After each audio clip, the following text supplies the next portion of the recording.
Të flasësh për ta është si të zhytesh në det të hapur, nuk e di kur se ku mund të përfundosh.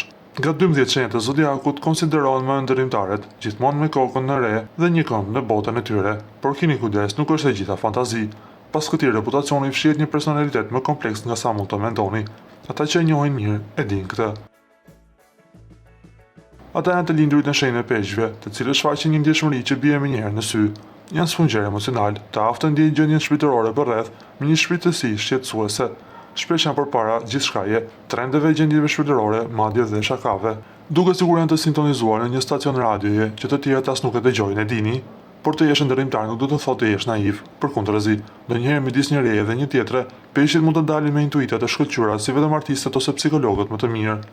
Kurdo që është afër peshqve, tashmë e di se çfarë po flasim. Empatia e tyre është pothuajse prekse.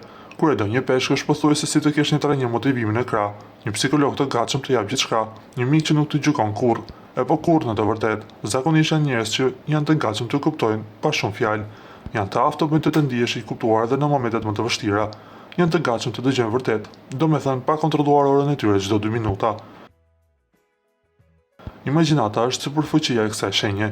Peshqit shohin histori, aty ku të tjerë shohin vetëm mërzitje.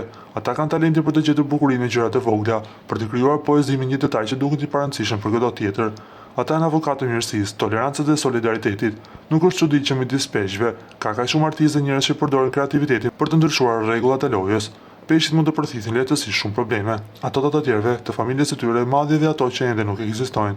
Pak si sfungjerët kozmik, rrezikojnë të ngatrojnë ëndrat me realitetin dhe kur duhet të mbështeten mund të përfundojnë të zhytur në mendimet e tyre. Nuk janë gjithmonë të aftë të thonë jo, duan të ndihmojnë të gjithë dhe gjithçka, por në planin e faqat kjo i lodh. Por më tepër një nga tiparet e tyre dalluese është tendenca për t'u arratisur. Kur diçka i lodh ose i lëndon, preferojnë të zhyten dhe më thellë në fantazitë e tyre, se të përballen me situatën drejt për drejt.